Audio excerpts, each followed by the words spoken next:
And welcome to our podcast, where we are going to look at current events and how they affect us as being soldiers for Christ with situational awareness and sword training, which I was taught in 1999 when I went to heaven in exactly 911 days before 9/11. And God taught me and many others how to use Scripture as a weapon against the enemy. So join us today. Operation being explained, and it was a joint Israeli and U.S. operation to bomb Iran. And they saw one thing, I saw another. So they saw that the operation was going great, and the bomb, basically, which is designed, and it was dropped by a Spirit 2 bomber. Then as soon as it gets into the open cavity, that's when the actual nuclear explosion happens, and it's designed to destroy everything underground. The firestorm hit the village, and when the village was hit, I saw an imam who basically was crying out jihad, and as soon as he said that, then he was incinerated.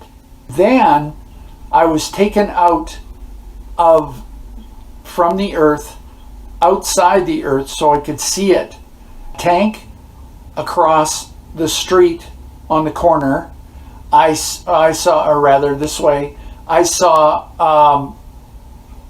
and then on the other corner, I saw soldiers with M16s, and then on the other corner, I saw a Humvee with soldiers there too. And I saw someone get off the bus who had a backpack on, and it's on the video, or sorry, the picture here. You can see it.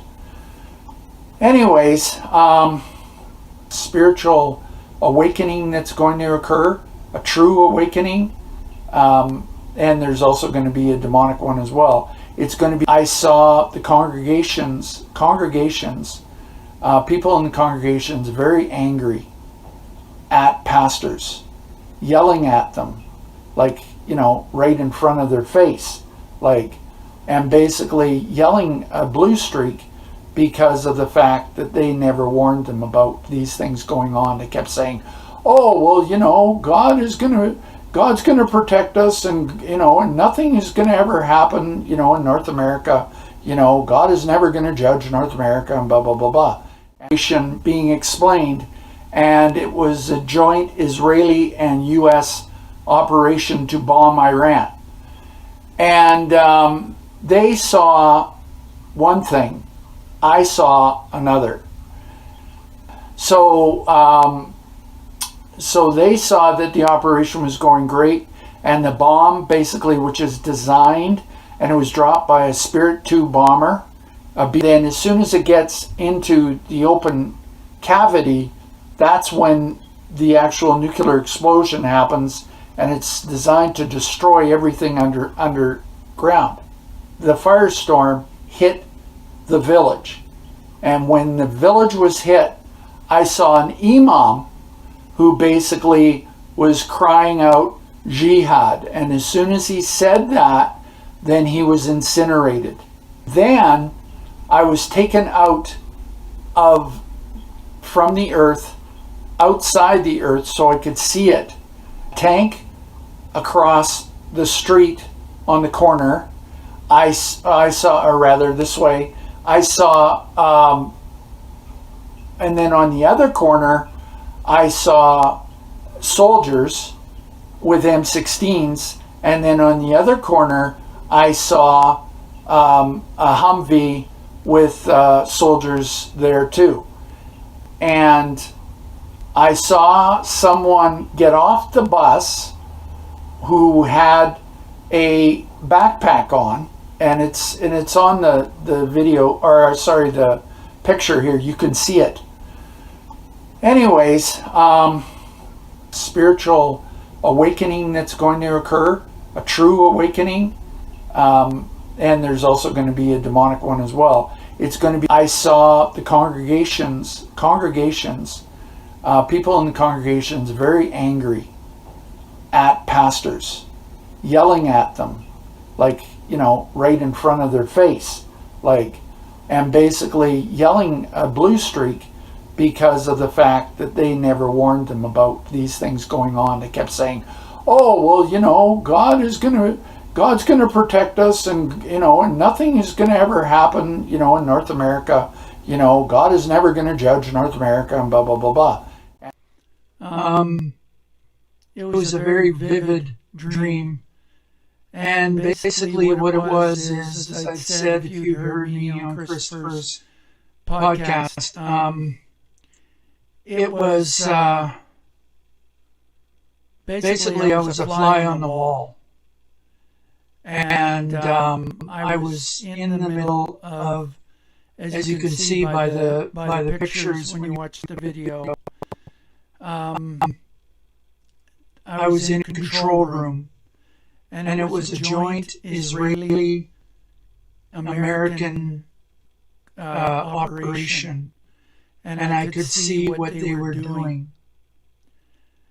And so I'm listening to it, and there's one of the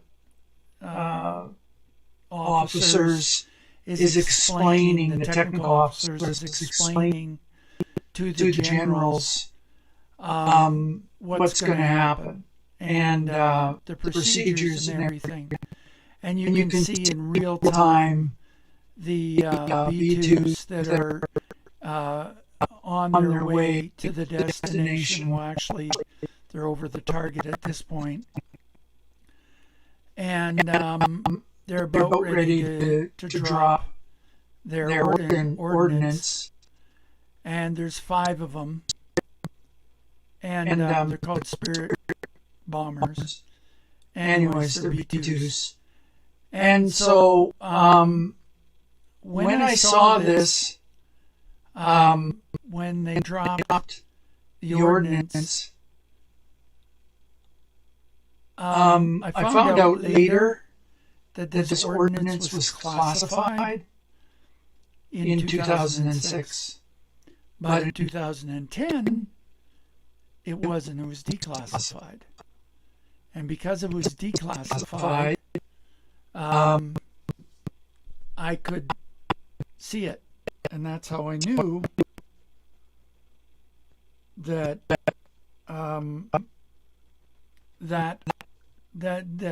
this had occurred, and so that it was real, and so it really did wake me up in regards to, wow, Lord, you showed me something. This is like there was confirmations.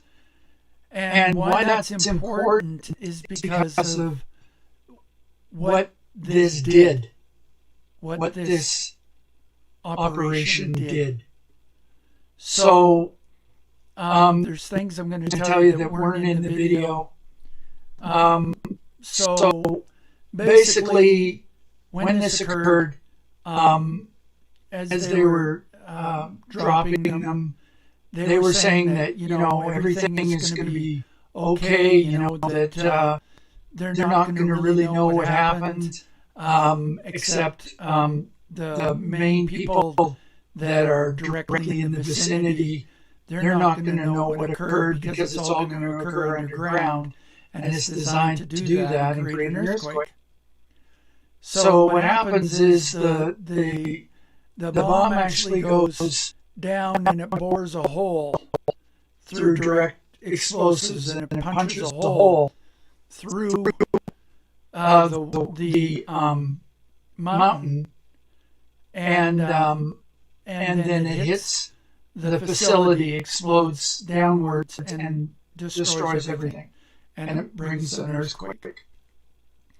These are nuclear devices, low yield, but they're nuclear devices.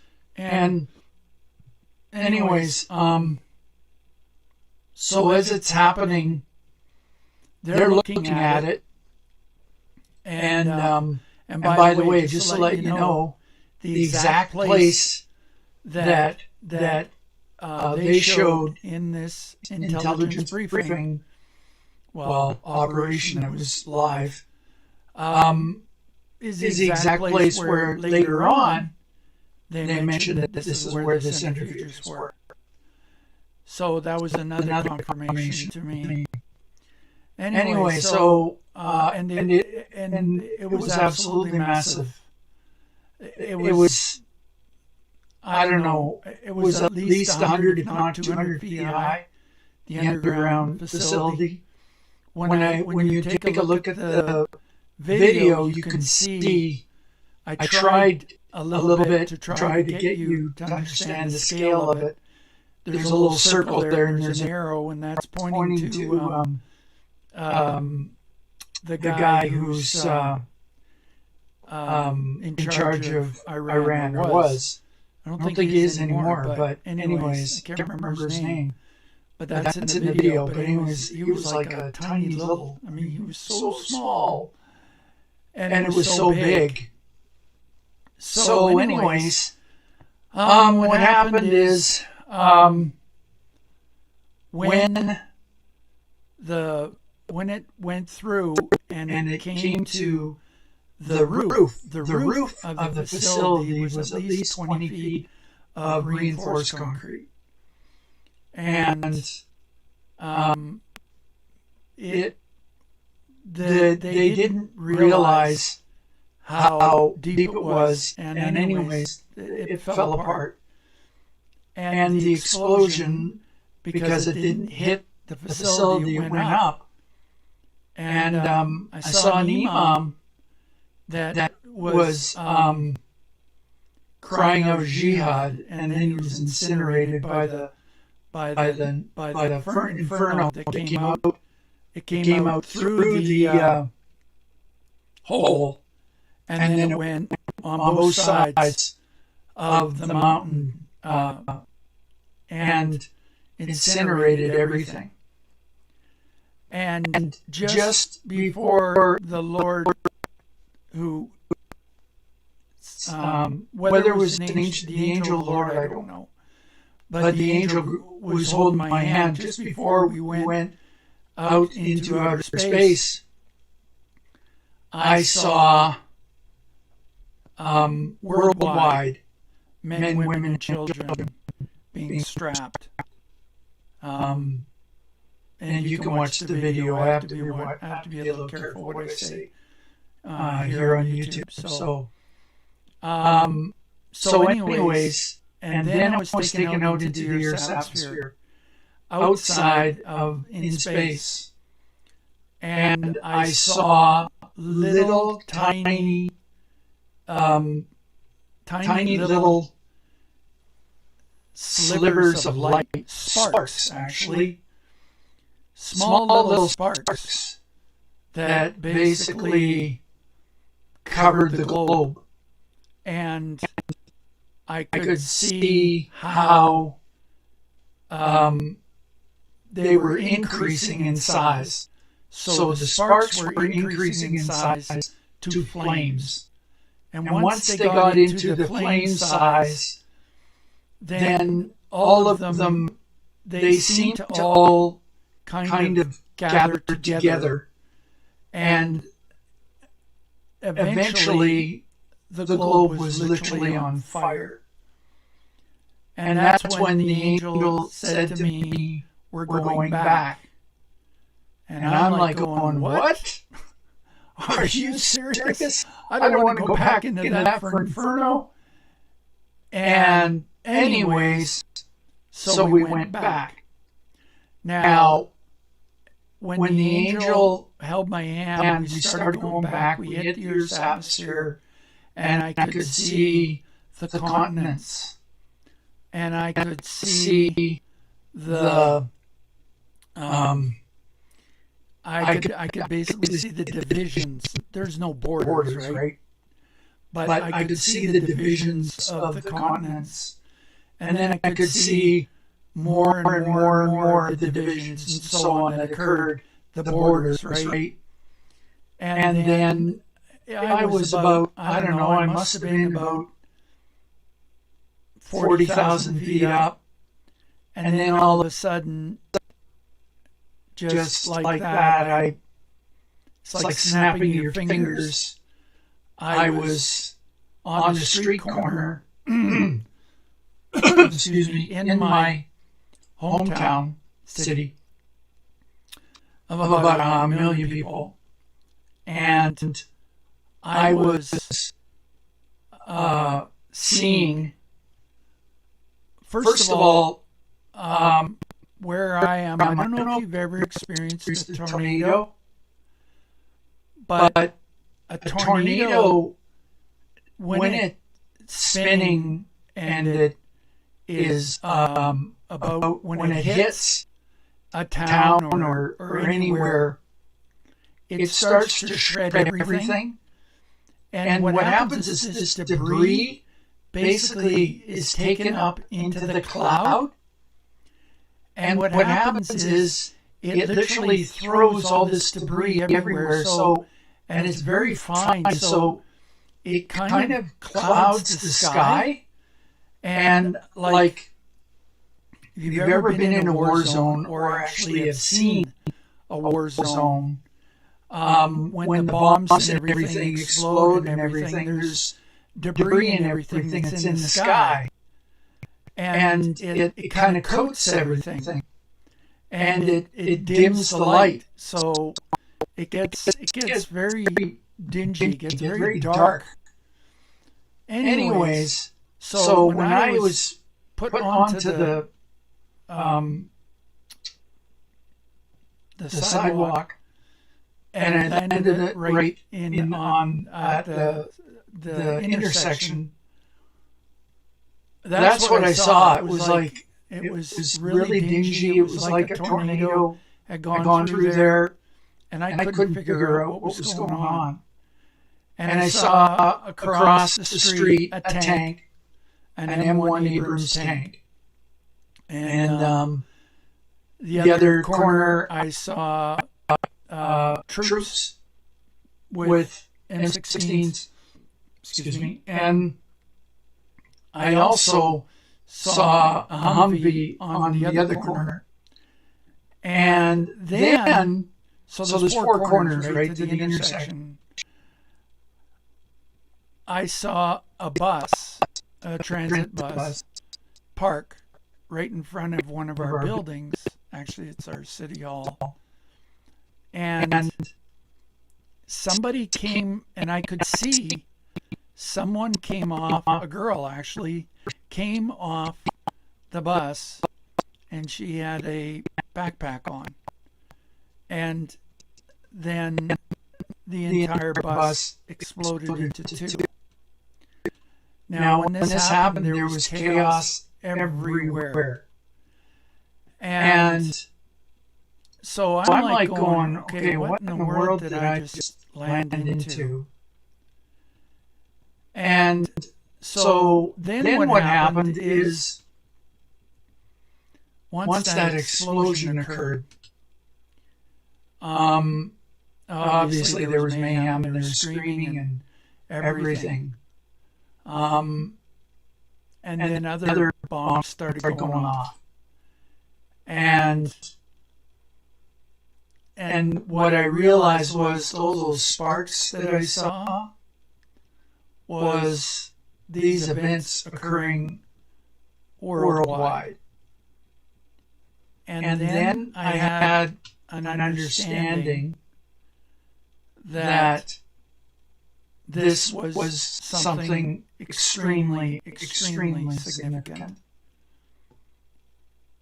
And so what occurred at that point is I was put back in my bed, and I basically was told, I heard the voice of the Lord. Now, I was still in a dream state when I heard this.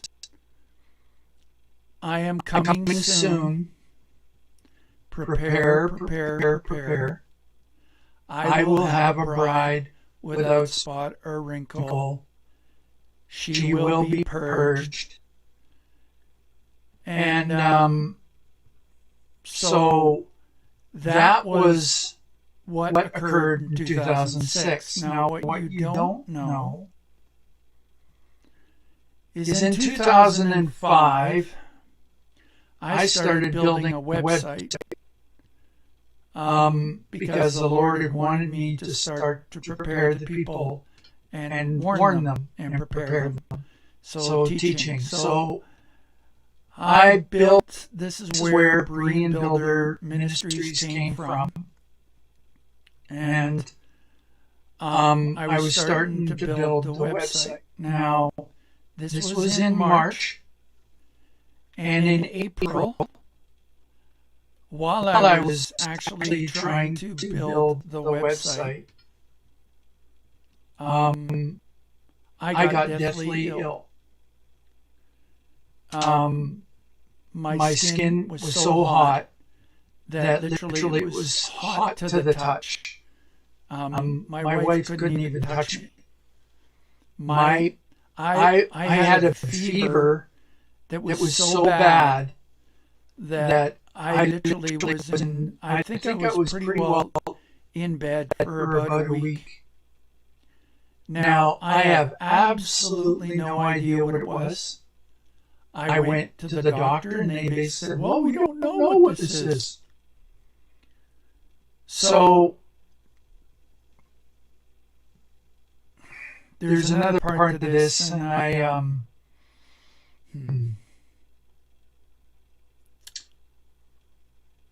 So if you go to my website,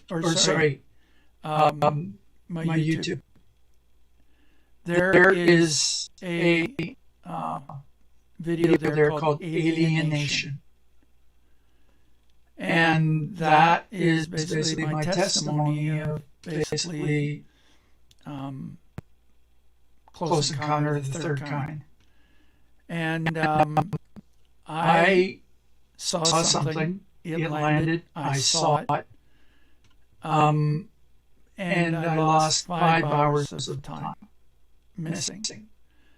Now, there was something else that happened. Almost nobody knows this. I woke up the next, woke up the next day after this horrific thing occurred with this sighting or this encounter. Had no idea what happened. All I know is it scared me to death. My heart was literally pounding out of my chest. I could not move. I blinked, and the craft was gone, and 5 hours had been elapsed. I was freezing. It was 5 o'clock in the morning when I first saw this. It was midnight. I was freezing, and when I went into the house, and by the way, I was this happened when I was 16 years old. So and we were at an acreage, and that was a hot spot for sightings. Found that out later. Anyway, so I'm telling you this for a reason. So when I became a Christian, I went through a tremendous amount of deliverance. I went through deliverance on many levels. And one of the things that was very strange that happened when I was 16, after this event, I woke up and there was this lump on my back. And it grew. And it grew, and then it shrank, and then it grew and shrank. And I couldn't figure out what it was. And it grew to the size of a small marble. well, a big marble actually. It grew to about 1 inch, or no, yeah, about half an inch in diameter. And no, maybe 1 inch. 1 inch, yeah, because it was big. It interfered with my, walking around and not walking around, but just bending over and stuff. It was very irritating. But so in 2005, I decided I'd had enough of this stupid thing on my back, and I wanted to get it out. Okay, so I had a dream, and the dream was that I'm not really going to go into it here much, but in essence, it was the Lord is basically saying, you have an implant. And so I was wondering about that, and I thought, you know what, I want to get this thing out of me. So I squeezed it, and an incredible, compressed air came out of it with huge amounts of white substance. And I didn't realize what I was doing at the time, but that was when I got very, very sick. When I tried to get this thing out, had it x-rayed, nobody could say what it was. Anyways, I went for a deliverance session, or I was actually helping somebody get delivered, is what was happening. And I felt a very warm heat, like hot oil, go right down my head, down my back. And anyways, to make a long story short, it disappeared. So let's fast forward to 2006. So 2006 is when I've decided. So 2005, I'm trying to get the website done, and I'm getting this sickness and everything happening, which wiped me right out. So I had to postpone doing the teaching until 2006. So 2006, I was planning on starting my class right in September. So I went on a vacation in July. And we went to Vancouver Island, which is where my mom used to live. Anyways, it's beautiful there. But also very strange things happen there. And anyways, I went on vacation. I loved the surf and everything. I was lying in the surf, and it was great. It was like 100 degrees, but some medication I'm on for my diabetes is sun sensitive, and I didn't realize that. Anyways, so I think I got sunstroke. But I finished for the day anyways. So what ended up happening is I got very, very, very ill. So ill that, and such a fever, the ice packs that you have for camping. Well, those ice packs melted on my head. That's how hot I was. Matter of fact, when they finally took me to emergency and they took my temperature through the ears. The nurse was like, "What? This can't be right." And I said, "Yeah, that's right. It's right." So, and I got shingles. And so I was in short-term disability for 6 weeks. I'm saying all this to say that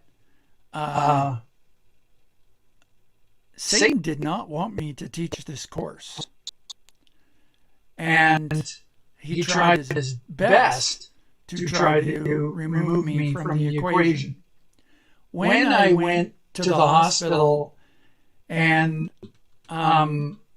we had not infectious diseases, tropical diseases expert who looked at me and everything, and I asked him, "So what happened?" He says, "We don't know.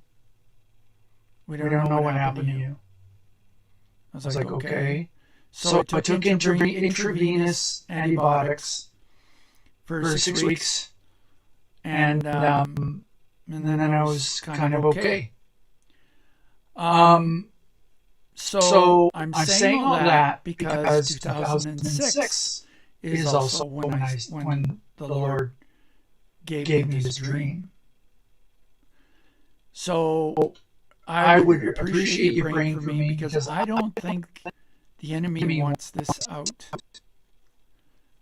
I don't know for sure. And there's some other things attached to this that I might go into more depth maybe next time. But it has to do with Trump. And that's all I'll say. So that's kind of what happened. I believe that this is going to happen. And the reason why I believe this is going to happen is because judgment first begins in the house of the Lord. And so God is going to have his way. He's going to have a body without spot or wrinkle. Okay, he is. And what is going to be happening fairly soon, and you're going to see more and more of it, is the sovereign will of God is going to be manifest. And his children need to start to really get with the program, like Jamie's talking about. If you haven't seen his latest Zero Dark 30, please do. Because in essence, he basically says, the Marines, okay, we own the night. While as believers, we own the night. We don't need to fear it. Okay? Yeah, we might be small compared to the giants or whatever, but we serve a giant God. And I want you to consider something having to do with how big of a God we serve.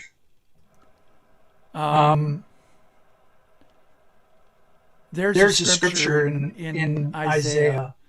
It's Isaiah 40:12.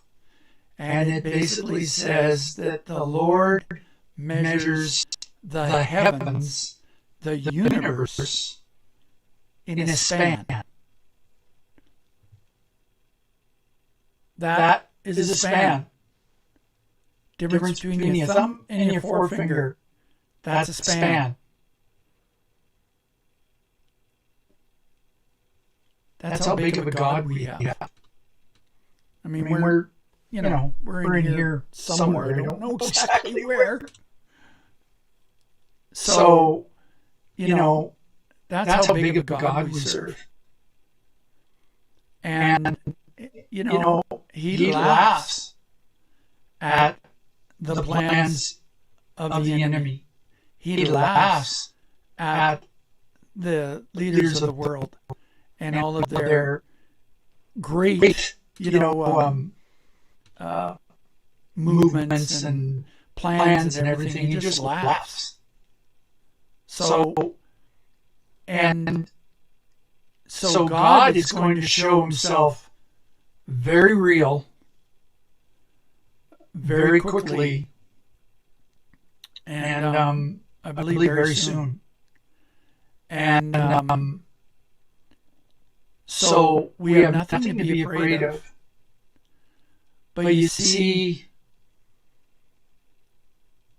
so the Exodus, and I'm going to talk about this. I'm going to teach on the Exodus, and I'm going to teach on sword training. So the main focus of this, and once I get everything, I'm sorry for all of the screw-ups here, but once I get everything, and I'm going to try to see if I can get things a little more smooth going forward. But one thing that we need to realize is Exodus 2.0 is coming. It's kind of here, part of it. And I'm going to do a deep dive of 10 sermons on that.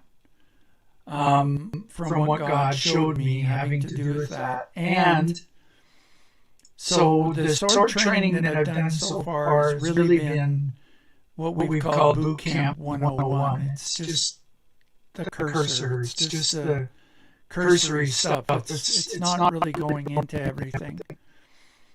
But so when I went to heaven in 1999, before we actually started doing the actual sword training, so going through the scriptures, we actually sat into a crash course on background, dealing with the blood of the Lord, dealing with communion, dealing with understanding who we are and whose we are, dealing with understanding God's word from his perspective. It was a whole pile of stuff. So I'm going to actually be breaking that down into a whole bunch of lessons. And I'm really praying and hoping that you're going to look at these and be blessed by them, and that we are going to be like the children of Issachar, who knew what happened, who knew about the times and understood what to do about them. Because everything that's going on right now, all of the machinations, everything that's happening, it's all for our benefit. It's not for the world's benefit, it's for ours. And God wants us to be his hands and feet. He wants us to understand we're one body. More now than ever before. He wants us to understand we're one body. So I'm not going to belabor this. Unfortunately, that a lot didn't work the way that I was hoping it would. But anyways, next week we will be starting on Exodus 2.0, I believe. And sword training is pretty well, I think, what we're going to be doing. I am going to address some of the issues and things that are going on right now. What's happening in Saudi Arabia is very concerning. Not sure exactly where that's going to go. I have my hunches. Everything is being revealed in its time. If you don't understand about situational awareness, please go to and my boot camp lessons. We're going to take off for the summer. My family is moving back here, and so there's a lot going on, but I will be doing the Tuesday night broadcasts. Yeah. So I'm just checking to see. Just a minute here.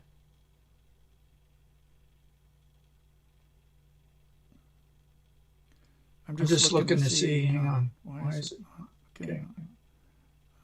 Okay. Okay, so thank you, Pamela. I'm so sorry for the wait and everything that happened there. So it seems like there's basically 5 people here. Okay. So or something like that, I think. While I'm here, is there any questions, any comments, anything that you'd like to talk about?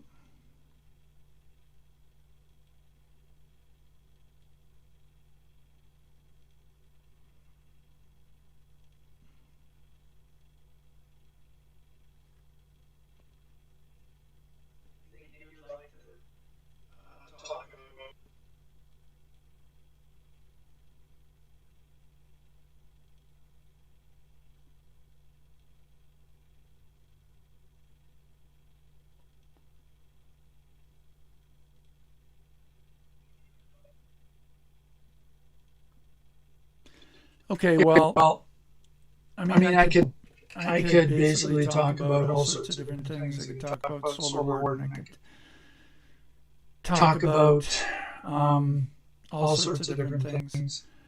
The reason why I'm doing this podcast is to get people doing sword training. If you take a look here, you can see. Okay, that's a sword. That is a real sword. It's actually a friend of mine's who let me borrow it for the podcast. But it's a real sword, and it's a battle sword.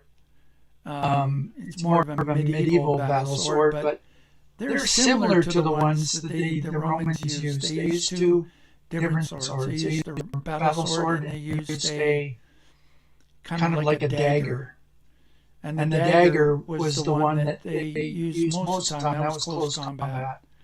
So when it talks about in Scripture that it says, "Take up your sword," it's talking about it's not talking about the battle sword. It's talking about the dagger.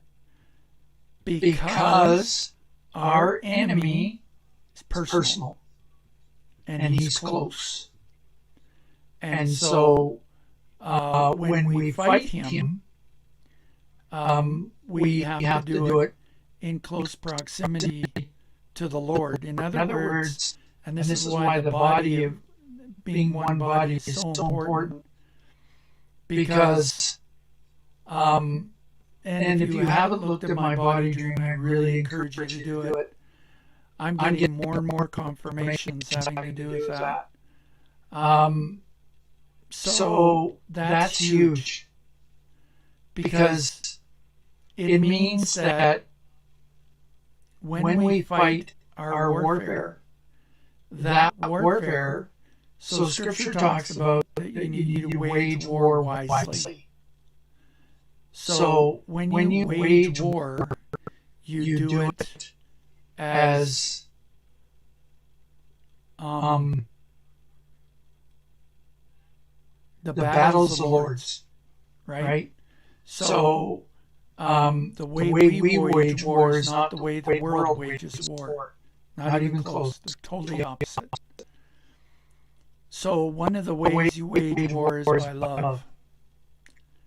Okay, perfect love casts out fear, but also faith works through love. Okay, and it is a sacrificial love. And Jamie talks about that love, and that has to do with understanding your God and understanding who He is. And I would encourage you, if you want to know who you are, focus on who He is. As you focus on who He is, you'll start to understand who you are. And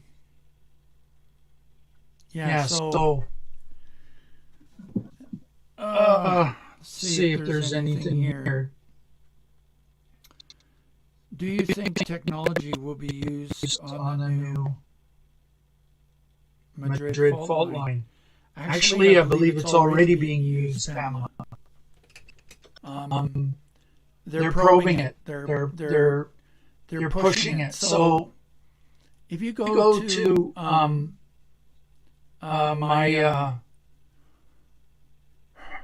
I think it's Exotic Technologies playlist.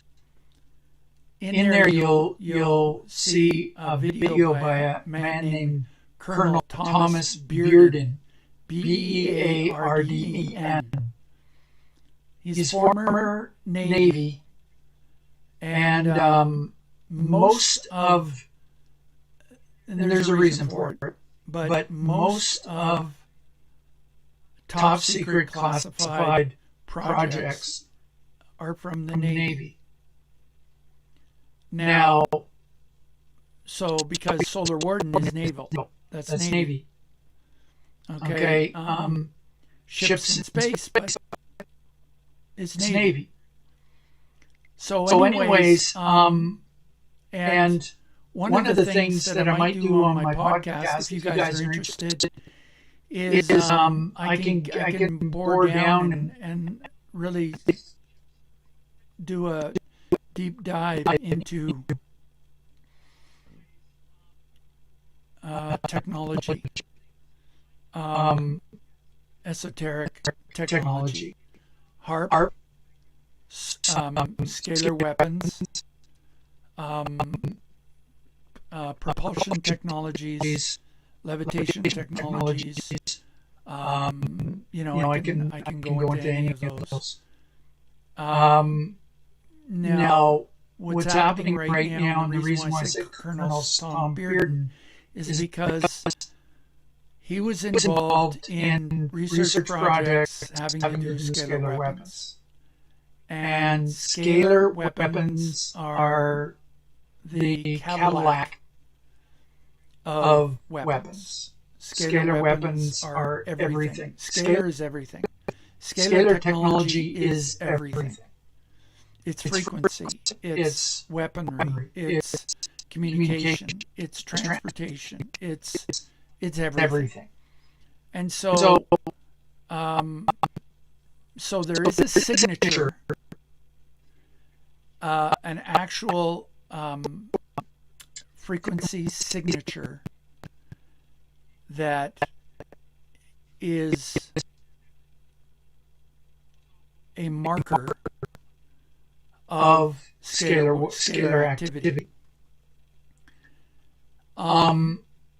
So you have to go right back to 1973, the woodpecker signal, which is where the very first time scalar weapons were used on another country, and that was Soviets. And they basically tried to put a transmit a signal that had a carrier on it, carrier wave that actually created lethargy and panic. Now, that was 1986. That didn't happen. What did happen is 1973, the woodpecker signal was actually, and the reason why it's called woodpecker, it kind of sounded like it when for audio reception, it sounded like it. And they couldn't figure out what it was. And it was a test by the Soviets over North America. And what they used to keep with the carrier for that was a flu.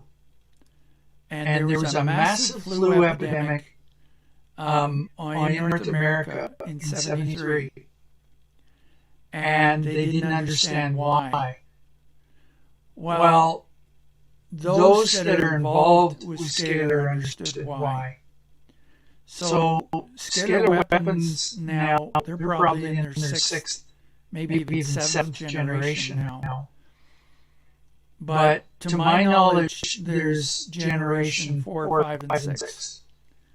Generation 4 now North America has. Okay, this U.S. has. Generation 5, the Soviets have. Generation 6, Israel has. So just to let you know, when the Soviet Union collapsed, they sold everything, right? So one of the things they sold is the scalar technology, and they sold it to the Yakuza for $1 billion a year. So, to answer your question, Pamela, they're using scalar, and they're using a tap, a probe. And so what they're doing is they're increasing the pressure in that area slowly. Can't do it right. They can't. If they did it right away, if they did it instantly and used full power, it would be detected because there's a signature. Okay. So what I was going to say is, so in 1973 was the woodpecker signal, and you can look it up. But then in 1986, the Soviets tried to put scalar over North America, and they wanted to generate homicidal, suicidal, chaotic thoughts and apathy and things of that nature.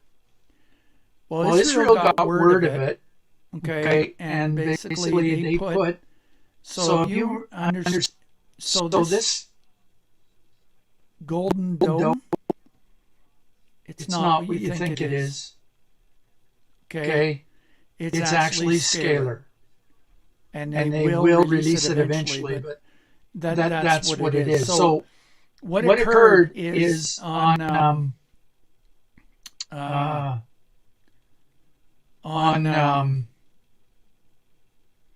1986. So I'm getting confused here. Okay, sorry. Thinking of something else that was scalar. The shuttle. That was scalar. And they saw the signature. That was scalar. One of the other things that happens if there's scalar activity, wildlife goes nuts. It's very weird. They sense it. That's what happens. So, anyways, so in 1980, whenever the walls came down, I can't remember exactly when that was. So, when the walls, or when Chernobyl happened. Okay, Chernobyl. Chernobyl, they were trying to attack North America with scalar weapons. And Tom Spearden is the one who's talking about this. And he's saying, so this little country, that's all he said. He didn't say what country, but we'll figure it out. This country basically prevented this attack from the Soviets. And what happened is it sent a feedback loop because Israel basically put a dome right over North America. And so as soon as the signal hit, it sent a feedback loop and basically blew up Chernobyl. Because that's what they were using to power it. it requires a tremendous amount of energy. Because what you're literally doing is scalar weapons all has to do with wormholes. And you're opening up portals, basically, is what you're doing. And then you send things through the portal. Or you retrieve things out of the portal. And so that's kind of, and it's ancient technology. So anyways, yeah. They know the signal. They can recognize the signal. There's civilians that recognize the signal. And so they have to do it at very low power in order to not be recognized for it yet. Eventually it's going to go public, but that's probably going to be when the alien invasion happens. The Lord has kind of given me an understanding of what possibly might happen, how it will happen in regards to this whole alien invasion thing. And I'll talk about that another time. But so let me just, I could continue on, but maybe we'll just, because it's up to you guys. You're here and you're, hang on, I'm trying to, what's going on? Okay. I worked at Oldham in Charleston. Wow, really? Well, that's very interesting. Wow.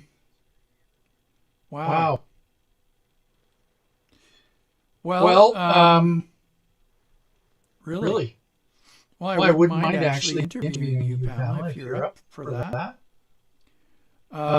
Anyways, I do have a, I'm going to be interviewing scalar or solar warden author Peter Fuller. And sorry about the delay, guys, but I tried to get the links on there. I sent it right away, but Christopher was so busy, whatever, he didn't have time to actually do it until now. So if you go back to the video of the interview where I showed Peter Fuller's books, the links are there, and the links are there for his armor as well. Okay, so it's on that video about Solar Warden that was on Friday night on Christopher Brock's channel. So yeah, so I'm going to be interviewing him, Lord willing. You pray for him. He's going through a very difficult time right now. He'd appreciate your prayers. See here. Okay. Well, I mean, we started off rocky, so trying to keep things, trying to give you guys as much as I can. Anything else you want to talk about? I can talk about all sorts of different things, but or we can wait till next week. I had a promo having to do with boot camp, but I mean, I'll put it in the links having to do with that, and you can check out our boot camp classes. We've had a dozen. I think we're on assignment 8. I think. Yeah. So we're on assignment 8. And I basically did about 5 or 6 lessons before we had Jamie's book. And what we're going to be doing is we're doing but I'm also going to be doing, so we're going to be supplementing with this podcast to get you guys up to speed so that we can hit the ground running in September if the Lord wills. I got a feeling this is going to be a very interesting summer. Yeah. So I think we're coming into a summer love part 2, I think. Anyways. So, okay, Zach or Pamela, looks like you're the only two that are in here. So you guys got anything else you'd like to hear about? Or do you want to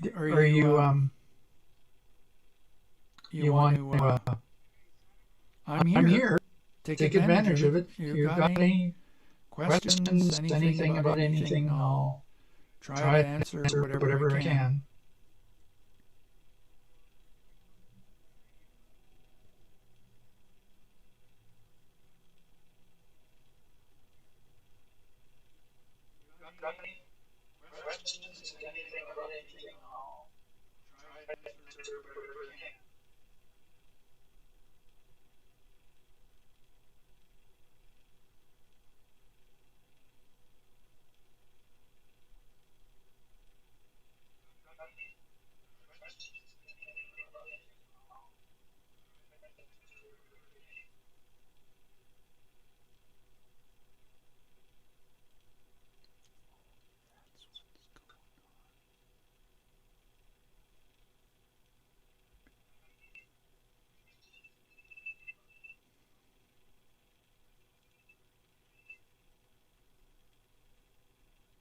Just looking to see if there's anything here.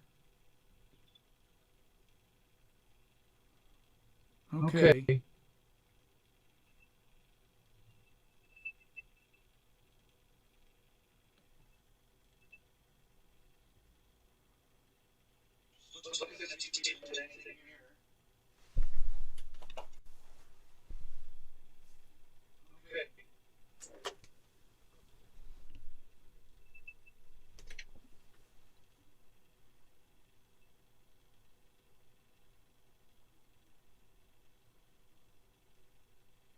Oh. Okay. Yeah, the tunnels. Tunnels are ancient. And they have been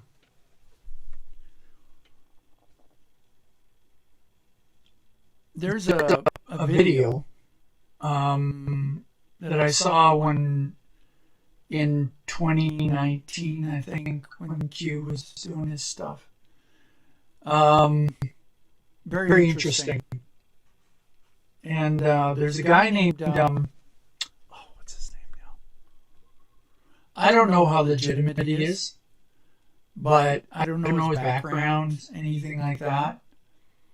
But he certainly gave a lot of information having to do with DUMS. And he seemed to have coordinates and maps and all sorts of things, and talked about the tunnels and everything else. Trying to remember his name. Oh, shoot. He's got a kind of a weird name. It's a handle, I'm pretty sure. Yeah, I can't remember. But he had some excellent information having to do with that.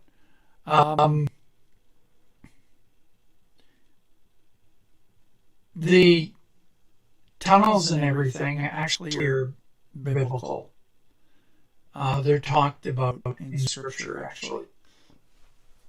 Excuse me. In the Old Testament, of course. And the other thing I want you guys to consider, which you may not know, okay,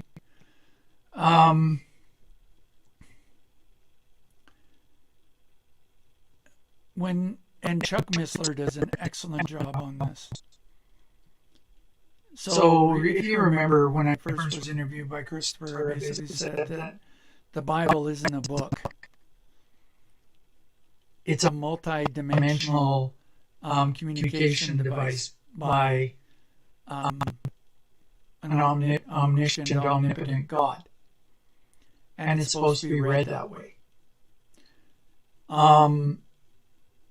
Chuck Missler does a huge thing having to do with this.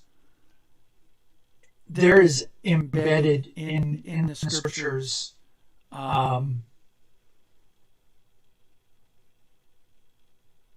I don't know what you call it, proof of the canon. And there's also, so for example, okay, so when, you don't know this, all right, there's 66 books in the canon, all right? 27 are in the New Testament, 36 are in the Old Testament, okay? That's not an arbitrary number.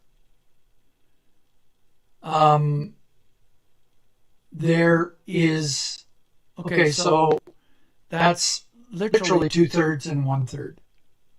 Okay?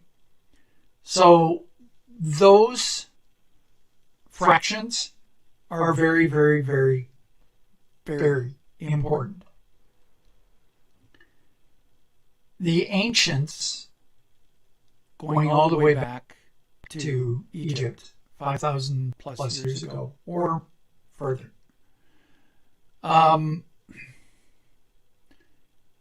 they knew the significance of numbers. They called it sacred geometry. And so sacred geometry is well known in the adepts, in Freemasonry, things like that. And that's where they've kind of hit it. Okay, so I talked about this a little bit, and I can do a huge deep dive into this if you want. It's fascinating to me, but not everybody thinks it's fascinating. But it all has to do with frequency. Remember, I was telling you everything has to do with frequency. Well, one of the things that they did is they took pi, which is 22/7, and if you divide pi, 22/7, you get an endless stream of numbers after the decimal. Well, there's a reason for that. Okay? Because it's a sacred geometry. So, if you remember when I was talking about frequency and I was talking about a guy named Bruce Cathy, I've got 2 of his books, and the math is mind-blowing. And in there is understanding of something, and Chris is, I don't know if he's bringing, well, he said he was bringing back this Friday to talk about indies and stuff, but maybe, and Solar Warden too, maybe, but I'd like to do a episode, and I might just do it on my podcast here, but on pyramid technology, because the pyramids are not what you think they are. Actually, the word pyramid actually means, are you ready for it? Light bearer.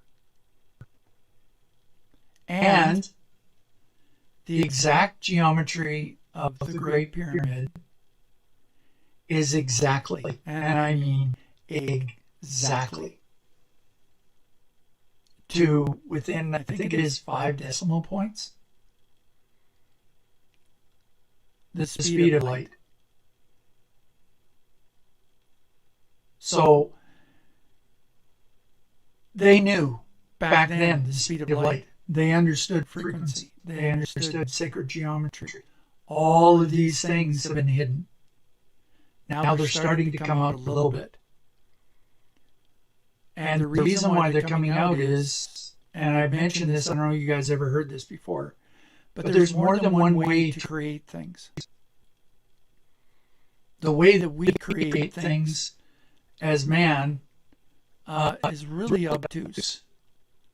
You can literally build things by frequency. You can build an entire city by frequency. And it will find the elements and the materials and build it on a molecular level. Now think about it. That makes sense, right? Because how did God create the heavens and the earth? He spoke them into existence. And actually, the original language, it wasn't just speaking, it was light. So if you understand that technology, yeah, you can create things. And so these underground cities and things like that, how do you think they were created? They were created by frequency, in my opinion. These tunnels were created most likely by frequency as well. The way we do things is very obtuse. It just, we even in our best moments, cutting things with lasers and so on, with a laser, we still can't get the precision of the pyramids to this day. Still can't. So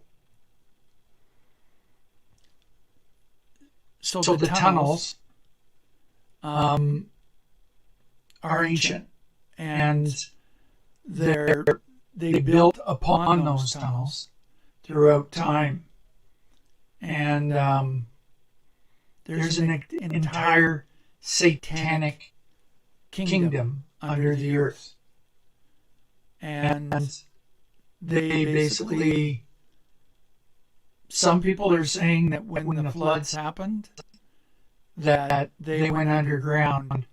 I'm not too sure about that, because it literally says that it was the waters underground that basically came through the earth to flood it. So I don't know about that. I'm not sure. Not sure.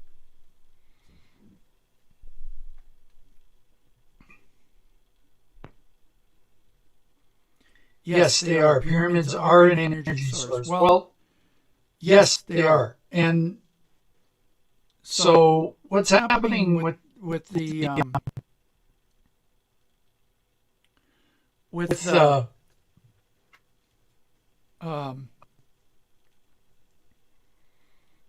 pyramids? So about 5 years ago, I think it was 5 years ago, something like that, there was a report from the Archaeological Society of Egypt that the Great Pyramid and the Giza Plateau pyramids were emitting a signal. Transmitting a signal. And they don't know how, and they don't know why. Now, one of the things about, and I kind of talked about this before, but I'll do a huge deep dive when I do the pyramid technology, because pyramids are created by out of marble, and for a reason. Marble is quartz, and quartz has a piezoelectric crystal. It's a crystal, and it actually emits and absorbs frequency, light, and sound. And so there is a possibility, and I don't know if it's real or not. I'm not sure. But one of the reasons why the pyramids might exist is they are actual planetary defense systems. Now, I don't know if that's real, or I don't know if that's truth or not. Not sure. But I do know this. There are power taps throughout the globe. Okay? These taps are corridors that go from the surface, okay, down through the Earth's crust. All right, so just quick science lesson here if you guys aren't aware. But an electromagnet is created by wrapping a wire coil around a core of iron.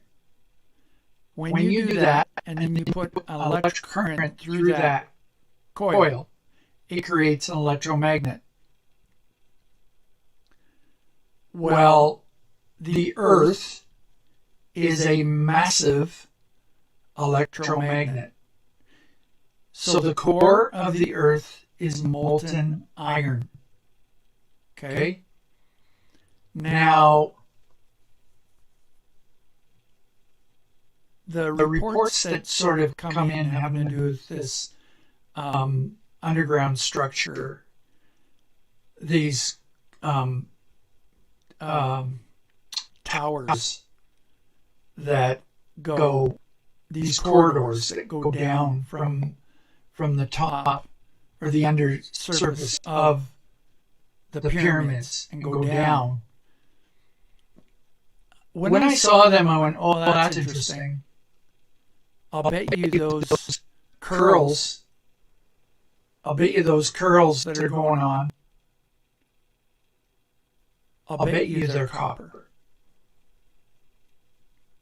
Because if they are, then basically what they are massive power taps. And so what ends up happening is, so the crust is actually a combination of a conductor and an insulator. The inside of the crust is a conductor, okay?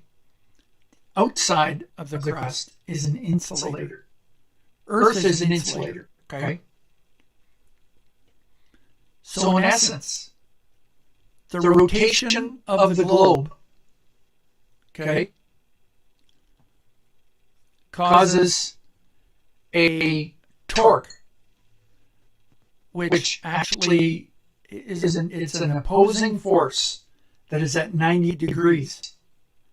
Now, when that happens, it causes power. So this massive inside the globe is a massive amount of energy, almost literally unlimited energy. So these power taps go right through to the Earth's crust, and they go past the conductor layer. They go further down to the insulator layer, go further down to the conductor level, okay? And then they touch the circular plasma globe that's going on inside the Earth.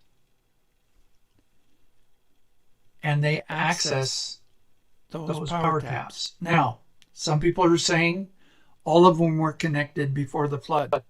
That's very possible. It's very possible.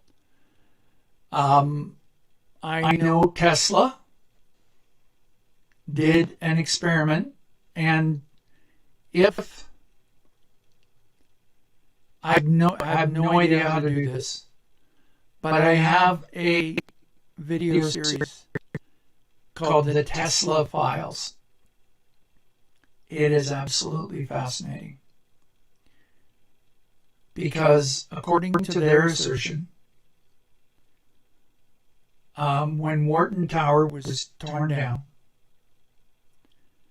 so Trump's father owned a building called, what's the name right now?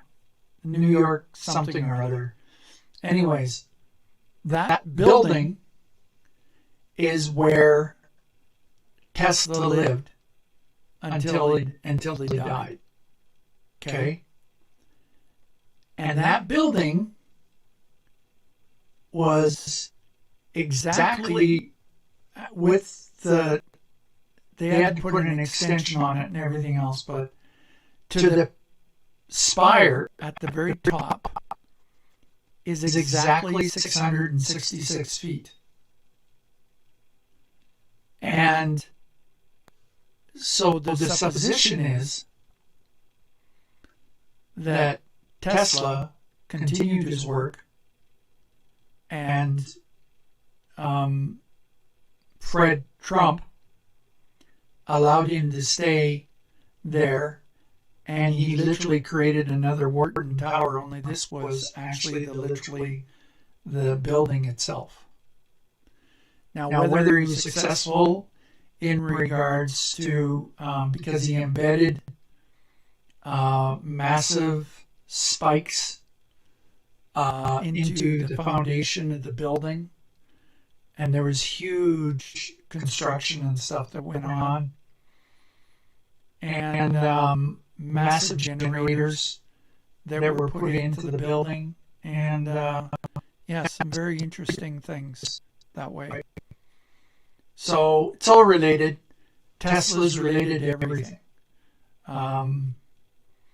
So let's see here. Copper is the human body creates an increase in. Yep, absolutely. Absolutely, yes, it does. Quartz used to cover the surface, and then the copper transmitted frequencies. There were a few reasons. Yes, there were. You're right.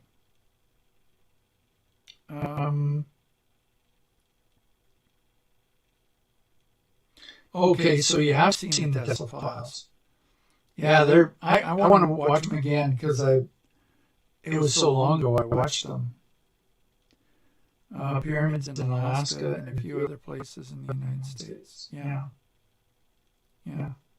So there's also pyramids in Antarctica, and they're under tons and tons of ice.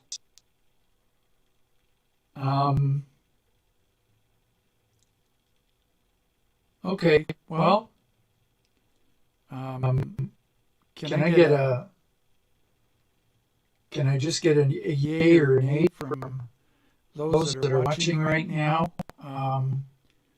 You want me to continue, or you want us to just call it a night?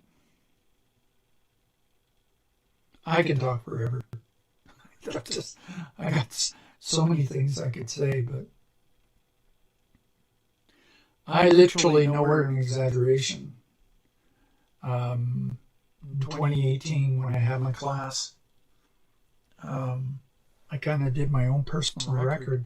I talked 5 hours nonstop, and I was just touching the surface of what I knew, or what I was trying to inform them of. So, a lot of information out there. So many things that have been hidden from the public.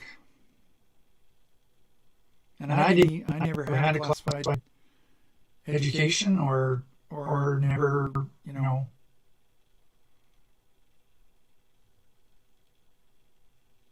I can't imagine those who have classified backgrounds.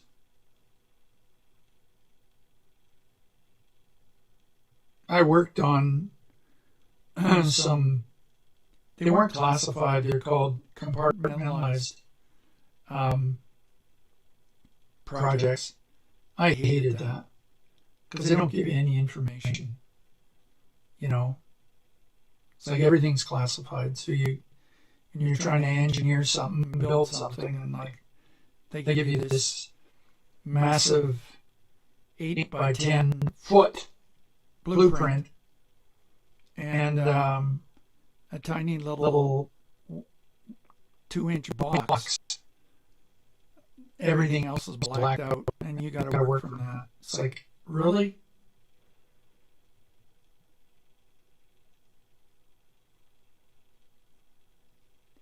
Well, you know what, Pamela? If you're interested, I'd love to have you on. We could have a good conversation.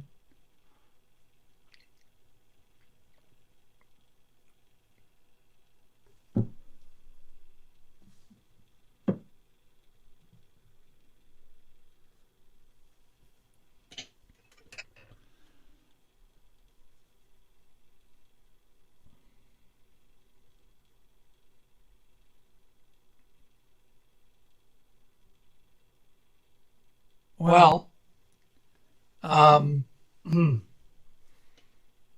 is, I gotta get my supper and everything, so, yeah, I'll be here next week, and hopefully everything will work properly. And I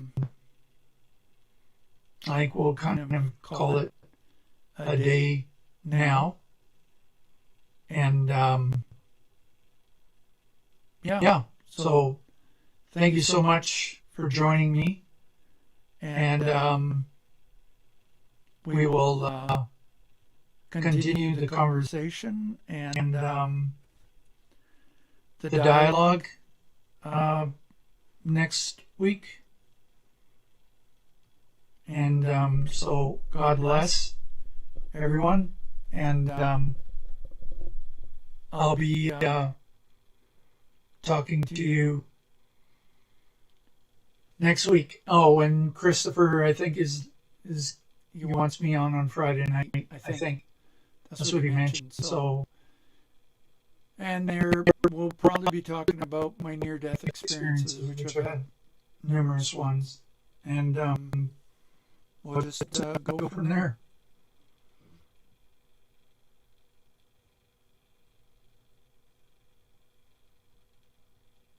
Oh, really? That's interesting. The GATE program. Which GATE program are you referring to? Pardon my ignorance. I'm not sure if I've heard of this or not.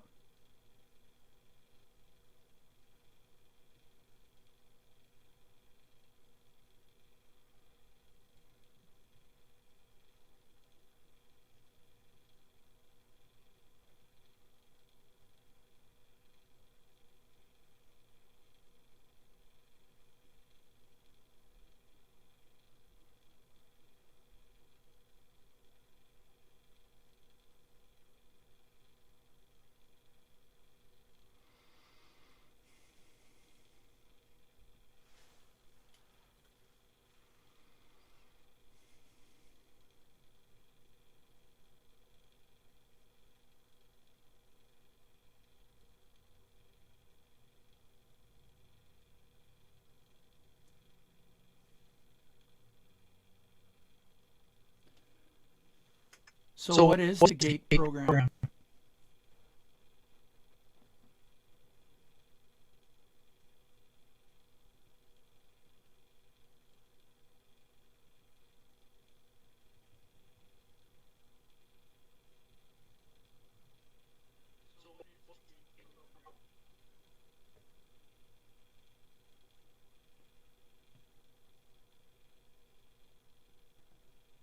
Oh, right.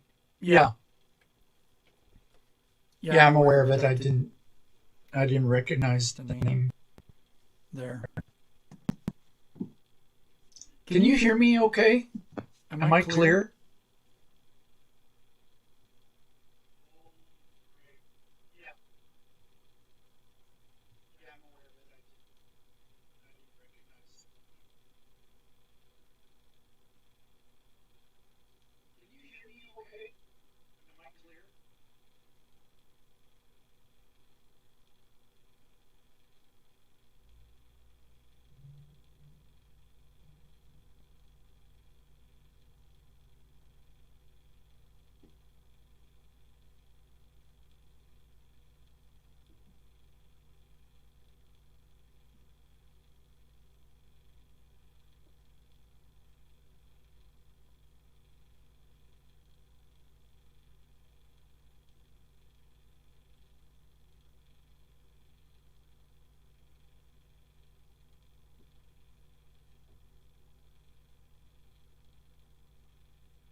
Okay, well, I can't, I hope I'm clear. I just wanted to know whether I'm,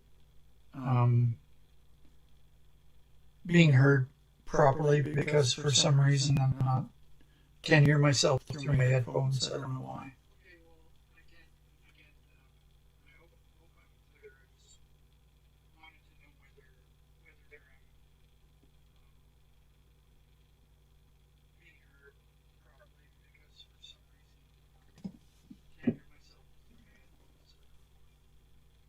Okay, great. Well, I'll let you go. Thank you so much, Pamela, for sticking here with me. And God bless. And maybe we'll possibly see you or hear you or whatever on Friday.